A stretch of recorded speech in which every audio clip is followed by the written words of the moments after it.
Hello दोस्तों, स्वागत है आप सभी का हमारे चैनल आईटीआई स्पोर्ट में। आज हम आपको बताने वाले हैं मध्य प्रदेश जनपद पंचायत में जो भर्ती आई है उसके बारे में सारी जानकारी इस नोटिफिकेशन के माध्यम से हम आप लोगों को बताने वाले हैं। तो देखते हैं, जैसे यहाँ पर दिया हुआ है आकांक्षी विकास खंडों में एस्पिरेशनल ब्लॉक्स फेलो, है ना। ब्लैक्स फेलो के लिए क्या है, यहाँ पर नियुक्ति हेतु संयुक्त विज्ञप्ति सूचना एवं यहाँ पर विवरण पूरा का पूरा दिया गया है इसका। ठीक है, तो जो भी इसके कार्य हैं, जैसे कि क्या हो गया हमारा, है ना, यहाँ पर दिया विकास खंड कार्यक्रम के क्रियान्वयन में जिला और विकास खंड प्रशासन की सहायता, गतिविधियों की योजना तैयार करना, उनका कार्यान्वयन करना और निगरानी तथा सभी हितधारकों की भागीदारी की गुणवत्ता में सुधार करने के लिए ये भर्ती आई है। ठीक है, तो यहाँ पर देखेंगे आकांक्षा विकास खंडों में प्रत्येक विकास खंड पर एक कितना, एक एस्पिरेशनल ब्लॉक्स फेलो, यहाँ पर एक विकास खंड, प्रत्येक विकास खंड में कितने, एक फेलो की आवश्यकता है। तो आगे देखते हैं हम इसमें इसकी शैक्षणिक योग्यता क्या होने वाली है। तो प्रत्येक विकास खंड में एक एक एस्पिरेशनल ब्लॉक फेलो की यहाँ पे आवश्यकता है ना। क्या किया जाना है, नियुक्त किया जाना है। यहाँ पर हम शैक्षणिक योग्यता देखेंगे तो शैक्षणिक योग्यता में क्या होगा, यहाँ पर सबसे पहली बात आपके पास क्या होना चाहिए, पोस्ट ग्रेजुएशन होना चाहिए। क्या होना चाहिए आपके पास में, पोस्ट ग्रेजुएशन होना चाहिए, ये बहुत अनिवार्य है। फिर इसके बाद में आपकी आयु कितनी होना चाहिए, आवेदक की आयु 1 जनवरी 2024 को न्यूनतम आयु कितनी, कम से कम वो 21 वर्ष का होना चाहिए और अधिकतम आयु उसकी कितनी होना चाहिए, 35 वर्ष की होना चाहिए। ठीक है, इसके बाद आगे देखेंगे आवेदक आवेदक को डेटा विश्लेषण एवं प्रस्तुति कौशल मतलब प्रेजेंटेशन में क्या होना चाहिए, निपुण होना चाहिए, है ना। फिर उसके बाद देखेंगे अगला है हमारा यहाँ पे आवेदक को सोशल मीडिया। ठीक है, सोशल मीडिया मतलब क्या होता है, जैसे हमारा हो गया टेलीग्राम हो गया, इंस्टाग्राम हो गया, ट्विटर हो गया, इन सभी में क्या होना चाहिए, उसको अच्छा नॉलेज होना चाहिए, है ना। पूर्ण तरह से क्या होना चाहिए, परिपरिचित होना चाहिए, है ना, परिचित होना चाहिए। फिर इसके बाद देखेंगे हम अगला है, अगला दिया है डेवलपमेंट डेवलपमेंट ऑर्गेनाइजेशंस के साथ कार्य, इंटर्नशिप का अनुभव, कम्युनिकेशन स्किल में दक्ष होना चाहिए, मतलब उसकी जो कम्युनिकेशन स्किल है वो कैसी होना चाहिए, अच्छी होना चाहिए, उसको कम्युनिकेशन स्किल का नॉलेज होना चाहिए। उसके बाद दिया यहाँ पर क्या होना चाहिए, स्थानीय बोली का ज्ञान होना चाहिए, वो जिस ब्लॉक में अप्लाई कर रहा है उसे उस ब्लॉक का क्या होना चाहिए, स्थानीय लैंग्वेज का ज्ञान होना चाहिए। फिर उसके बाद देखेंगे हम यहाँ पे अगला आवेदक को क्या होना चाहिए, हिंदी लैंग्वेज भी आना चाहिए और मतलब यहाँ पर क्या होना चाहिए, उसकी जो ग्रामीण क्षेत्र है उसमें क्या होना चाहिए, उच्च शिक्षा प्राप्त होना चाहिए। ठीक है, अब देखेंगे यहाँ पर मापदंड देखेंगे हम, चयन हेतु मापदंड निम्नानुसार है। तो क्या क्या आपके पास में मापदंड होना चाहिए चयन के लिए, सबसे पहले यहाँ पर दिया हुआ है पोस्ट ग्रेजुएशन डिग्री, है ना। तो पोस्ट ग्रेजुएशन डिग्री क्या होना चाहिए, किसी भी, है ना, किसी भी मान्यता प्राप्त संस्था से आपके पास ये डिग्री होना चाहिए। तो इसमें यदि आपके पास डिग्री है तो डिग्री के आपको कितने अंक मिलेंगे, यहाँ पर डिग्री के आपको यहाँ पर 50 अंक मिलने वाले हैं, कितने, 50% अंक यहाँ पे आपको मिलने वाले हैं। फिर हम आगे देखेंगे जिसके पास डिप्लोमा है ना, कंप्यूटर में डिप्लोमा है या डिग्री किया हुआ है या उसके पास सर्टिफिकेट कोर्स है तो उसके भी उसमें उसको अंक मिलेंगे। जैसे जिसके पास डिग्री है कंप्यूटर से, यदि उसने डिग्री की है तो उसको मिलेंगे यहाँ पर 10 अंक। कितने अंक मिलने वाले हैं उसको, 10 अंक मिलने वाले हैं। डिप्लोमा यदि किया है तो डिप्लोमा में उसको कितने अंक मिलने वाले हैं, 7 अंक। और यदि 1 साल का कोर्स किया है तो कितने अंक मिलेंगे उसको, 5 अंक मिलेंगे। यदि 6 माह या उससे अधिक यदि उसने कोर्स किया हुआ है तो उसको कितने अंक मिलेंगे, 3 अंक मिलेंगे। लेकिन यहाँ पर इन तीनों में से किसी एक के नंबर आपके ऐड होंगे, या तो डिग्री के ऐड होंगे या फिर डिप्लोमा के या फिर आपने 1 साल का कोर्स किया है उसके नंबर ऐड होंगे। ऐसा नहीं होगा कि आपने डिग्री भी की है और डिप्लोमा भी की है तो डिप्लोमा और डिग्री में से आपकी सिर्फ डिग्री के नंबर क्या होंगे, वहां पर ऐड होंगे। ठीक है, नेक्स्ट आगे देखते हैं हम, आगे दिया हुआ है इसमें परियोजना प्रबंधक कौशल से संबंधित कोर्स या कार्य अनुभव, है ना। यहाँ पर आपके पास यदि परियोजना प्रबंधन कौशल में संबंधित कोर्स या कार्य का अनुभव है तब आपको वहां पर 6 माह तक का यदि अनुभव है तो 1 अंक मिलेगा, और 6 माह से 1 वर्ष तक का अनुभव है तो 3 अंक मिलेंगे, और यदि आपको 1 साल से लेकर 3 साल तक का अनुभव है तो आपको वहां पर 5 अंक मिलने वाले हैं। फिर नेक्स्ट देखेंगे हम आगे, दिया है किसी शासकीय या मान्यता प्राप्त विकास संस्थान, किसी शासकीय या मान्यता प्राप्त विकास संस्थान के साथ कार्य करने या इंटर्नशिप, यदि आपको किसी भी जो शासकीय संस्था है उसमें आपने इंटर्नशिप किया हुआ है और आपके पास एक्सपीरियंस है तो उसके अनुभव के हिसाब से आपको, यदि आपने 6 महीने से लेकर 1 वर्ष तक का अनुभव किया तो आपको 3 अंक मिलेंगे। 1 साल से लेकर 3 वर्ष तक का आपने काम किया है तो 5 अंक मिलेंगे, और 3 वर्ष से लेकर 5 वर्ष तक आपने काम किया है तो आपको मिलेंगे 7 अंक। और यदि आपने 5 वर्ष से अधिक काम किया है तो आपको उसमें से कितने मिलेंगे, 10 अंक मिलने वाले हैं। फिर उसके बाद अगला दिया है यहाँ पर, यदि आप मध्य प्रदेश के मूल निवासी हैं, ठीक है, यदि आप मध्य प्रदेश के मूल निवासी हैं तो आपको यहाँ पर सीधे सीधे 10 नंबर मिलने वाले हैं। और मध्य प्रदेश का मूल निवासी यदि नहीं है तो उसको मिलेंगे यहाँ पर 5 अंक। कितने अंक मिलेंगे, 5 अंक मिलेंगे। और सॉरी, यहाँ पर मध्य प्रदेश जिले, जिस जिले की बात हो रही है, जैसे आप होशंगाबाद जिले के हैं और होशंगाबाद में ही आप क्या कर रहे हैं, इस भर्ती के लिए अप्लाई कर रहे हैं, तब आपको वहां पर क्या मिलेंगे, 10 नंबर मिलेंगे। लेकिन होशंगाबाद में कोई दूसरे जिले का, जैसे सीहोर जिले का अप्लाई कर रहा है होशंगाबाद के लिए, तब वहां पर उसको कितने अंक मिलेंगे, 5 अंक मिलने वाले हैं। फिर अगला है, इसमें छठवां पॉइंट दिया हुआ है साक्षात्कार मतलब इंटरव्यू। जब आपका इंटरव्यू होगा तो इंटरव्यू में आपके मैक्सिमम अंक कितने हैं, 15 अंक हैं। इंटरव्यू में आपको मैक्सिमम कितने अंक मिल सकते हैं, 15 अंक मिल सकते हैं यहाँ पर।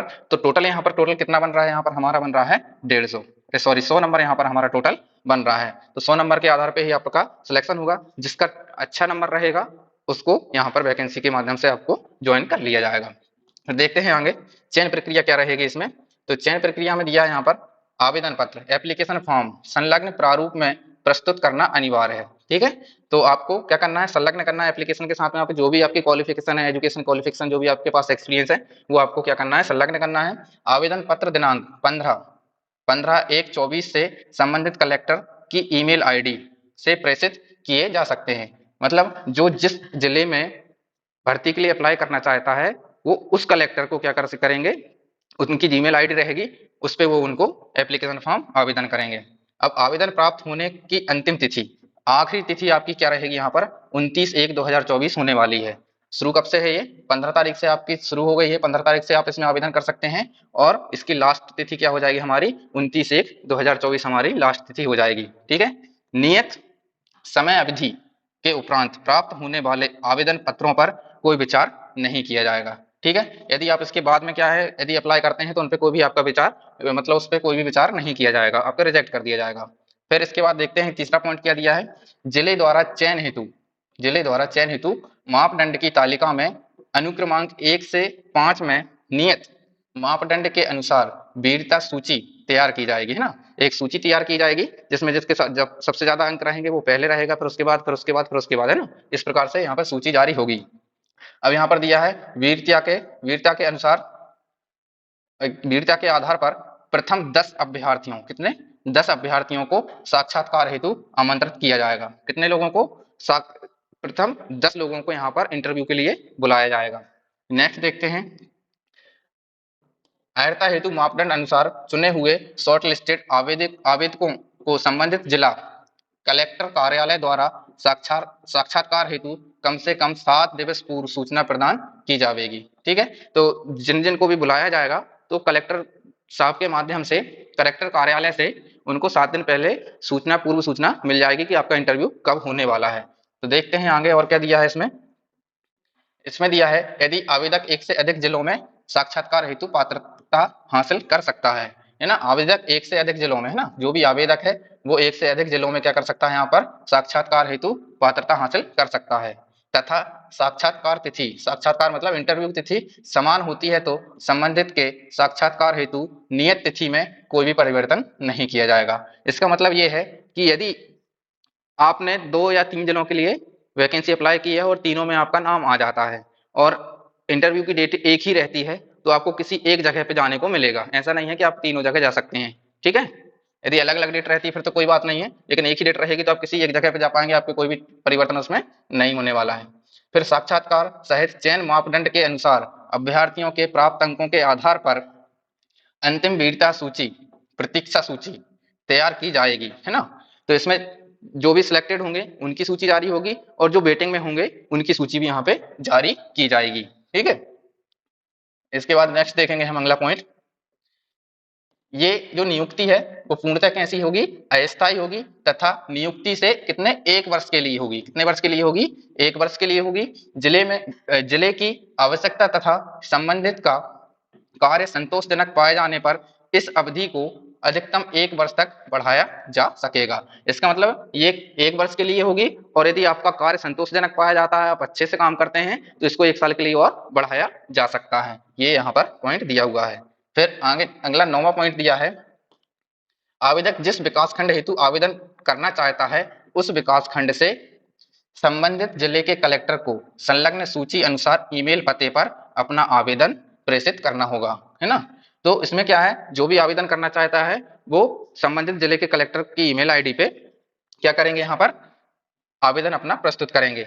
आवेदन के ईमेल का विवरण, है ना, विवरण मतलब विषय, सॉरी यहाँ पर विषय दिया है, तो विषय में आपको क्या लिखना है, एप्लीकेशन फॉर एबीपी, है ना, फेलो, ये आपको लिखना है। फिर उसके बाद आपका नाम लिखना है, फिर सॉरी नेम ऑफ ब्लॉक, आपके जो भी आपका ब्लॉक है उसका नाम लिखना है, एंड और उसके बाद आपको लिखना है डिस्ट्रिक्ट का नाम। तो विषय आपका ये होगा, विषय में आपको क्या लिखना है, आपके ब्लॉक का नाम लिखना है, और ब्लॉक के नाम के बाद आपको अपने जिले का नाम भी यहाँ पर लिखना है सब्जेक्ट में, ठीक है।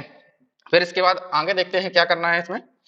अगर एक ही जिले में एक से अधिक आकांक्षी विकासखंड हैं तो अभ्यर्थी उन विकासखंडों के नाम का उल्लेख करते हुए उक्त आवेदन पत्र प्रस्तुत कर सकता है, ठीक है। जैसे कोई भी एक जिला है ना, जैसे सीहोर हो गया, और सीहोर में 4 विकासखंड हैं, फॉर एग्जाम्पल के रूप में बता रहा हूं, और चारों विकासखंड में यदि वो अप्लाई कर रहा है, ठीक है, तो उन चारों के लिए क्या है, वो उल्लेख मतलब यहाँ पर नाम लिख सकता है कि मैं इस ब्लॉक में इस ब्लॉक के लिए मैं क्या कर रहा हूँ, अप्लाई कर रहा हूँ। जैसे यहाँ पर नेम ऑफ ब्लॉक दिया है तो यहाँ पर चारों ब्लॉक के नाम मेंशन करेगा और उसके बाद डिस्ट्रिक्ट दे देगा, ठीक है। इस प्रकार से अब देखते हैं अगला। उसके लिए क्या करना है, यदि एक ही जिले के लिए कर रहा है तब वहां पर उसको अलग अलग से मेल करने की जरूरत नहीं है, और यदि वो अलग अलग जिलों के लिए कर रहा है, जैसे होशंगाबाद के लिए कर रहा है, या सीधी के लिए कर रहा है, या सतना के लिए कर रहा है, तब इस कंडीशन में उसको क्या है, अलग अलग मेल करना होगा, ठीक है। इसके बाद अपन देखते हैं अगला पॉइंट क्या दिया हुआ है, 2 या 2 से अधिक अभ्यर्थी, है ना, 2 या 2 से अधिक अभ्यर्थियों के समान अंक होने की स्थिति में डेवलपमेंट, है ना, ये क्या दिया है, अपना ग्रामीण हो गया, मैं उच्च शिक्षा प्राप्त, जो सबसे ज्यादा क्या किया है, अपने क्षेत्र में उच्च शिक्षा प्राप्त किया हुआ है, उसको सबसे ज्यादा क्या दी जाएगी, प्राथमिकता दी जाएगी, उसके अनुसार उसका सिलेक्शन होगा। फिर यहाँ पर दिया हुआ है एक डिग्री, डिप्लोमा या प्रमाण पत्र को किसी एक मापदंड में ही अंक प्रदाय किए जाएंगे। जैसे मैंने भी आप लोगों को बताया था, यदि आपके पास डिग्री है, डिप्लोमा है या सर्टिफिकेट है, तो उसमें से किसी एक की आपकी वैलिडिटी रहेगी, मतलब एक के अंक आपके जुड़ेंगे।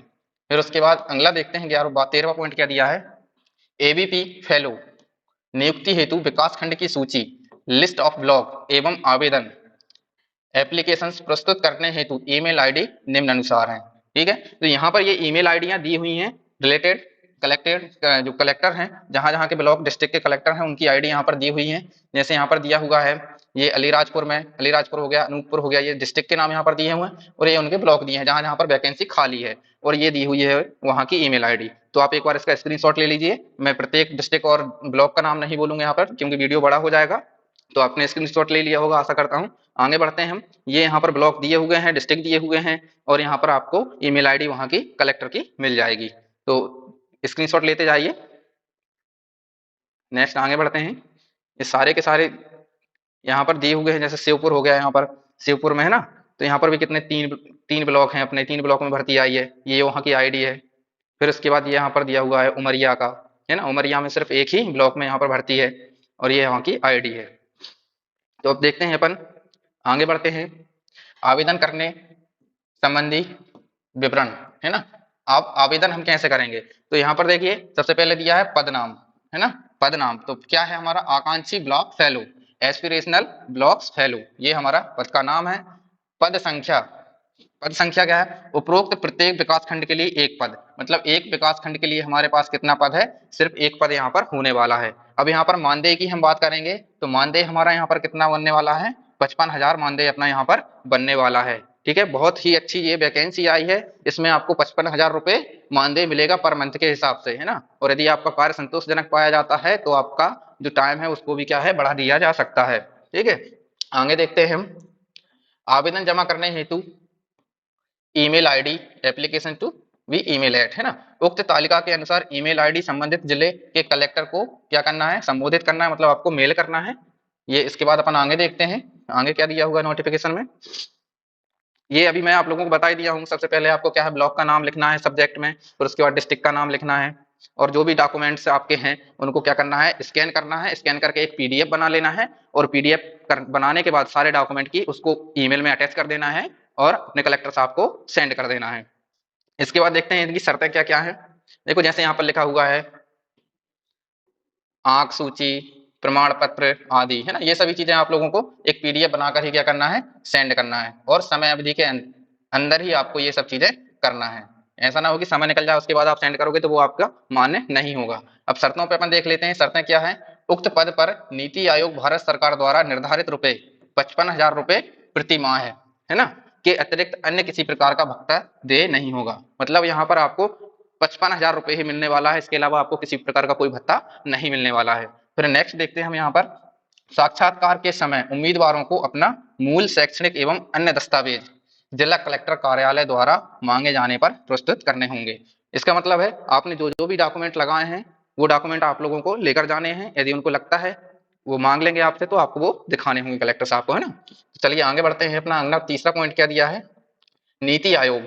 नीति आयोग को भविष्य में एस्पिरेशनल ब्लॉक फेलो की आवश्यकता ना होने पर कार्यक्रम बंद होने की दशा में एबीपी फेलो, है ना, एस्पिरेशनल ब्लॉक फेलो की नियुक्ति बिना पूर्व सूचना के कभी भी क्या की जा सकती है, निरस्त की जा सकती है। यदि उनको किसी प्रकार की कोई आवश्यकता नहीं है आपकी तो क्या हो जाएगा, इसमें आपको बिना कोई सूचना के निकाल दिया जा सकता है।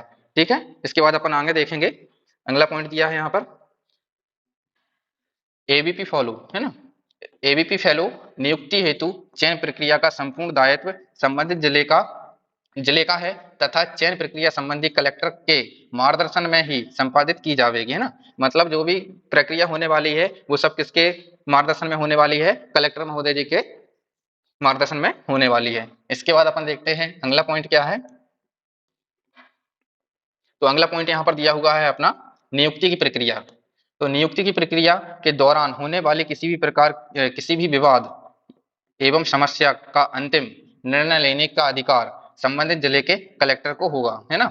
अब नियुक्ति की प्रक्रिया में किसी प्रकार का कोई विवाद होता है तो उस पर जो भी निर्णय लेना है वो कौन लेगा, यहाँ पर कलेक्टर महोदय जी यहाँ पर निर्णय लेने वाले हैं, है ना। सभी आवेदकों के लिए, जितने भी आवेदक हैं उन सभी के लिए क्या होगा, ये बाध्यकारी होगा।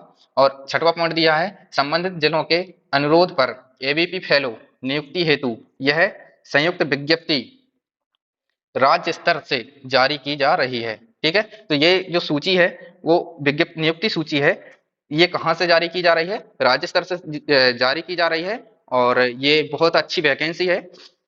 जो जो एस्पिरेशनल ब्लैक फेलो बनना चाहते हैं तो इसमें जल्द से जल्द आवेदन कर दें, क्योंकि इसमें आपको सैलरी बहुत अधिक मिलने वाली है। 55,000 आपकी सैलरी होने वाली है। तो ये बहुत अच्छी वैकेंसी है। आशा करते हैं आप सभी लोगों ने देख भी लिया होगा, यहाँ पर जिले दिए हुए हैं, ये जिले जितने भी जिले यहाँ पर दिए हुए हैं, जैसे यहाँ पर अलीराज हो गया, अनूपपुर हो गया, भिंड हो गया, दमोह हो गया, धार हो गया, है ना, डिंडोरी हो गया, गुना हो गया, झाबुआ हो गया, कटनी हो गया, खंडवा हो गया, खरगोन हो गया, मुरैना हो गया, निवारी, है ना, पन्ना, राजगढ़, रतलाम, सतना, शहडोल, श्योपुर, टीकमगढ़, उमरिया, इतने जिले में क्या है, ये वैकेंसी निकली हुई है।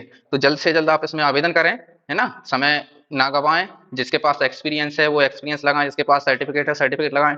हो सकता है आपका नंबर भी इसमें आ सकता है। तो आशा करते हैं आज का हमारा नोटिफिकेशन आप लोगों को पसंद आया होगा और इससे आपको एक मार्गदर्शन मिला होगा।